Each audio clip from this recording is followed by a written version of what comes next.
President Trump's One Big Beautiful Bill returns to the House of Representatives after passing the U.S. Senate. But it appears to be hitting another obstacle with moderate and ultra-conservatives. One of those holdouts is South Carolina Congressman Ralph Norman, who's concerned about excessive spending. As he told chief political correspondent Andy Weber, he is unsure how he's going to vote. Yeah, we brought up concerns about spending, about illegals voting, about Americans who choose not to work getting a paycheck. South Carolina Congressman Ralph Norman describing a Wednesday morning meeting at the White House as pleasant and productive. He and several other members of the House Freedom Caucus have argued there's too much spending in the latest version of the Big Beautiful Bill.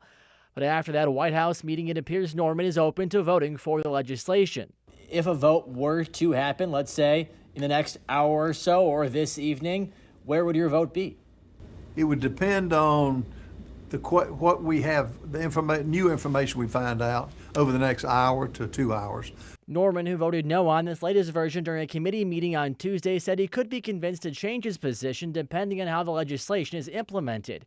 He wants to see different tax subsidies like those for electric vehicles drawn down and overall spending be kept at a minimum. What assurances do you have that the folks you talked with would keep their word to make sure there wasn't excessive spending or harm to your constituents?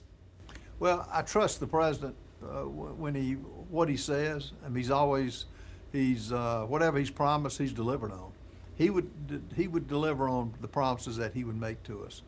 It remains unclear if the House will be able to send the Big Beautiful Bill to the president's desk by their preferred deadline of July 4th. Andy Weber, Queen City News. Queen City News Plus. Just search Queen City News on your smart TV's app store.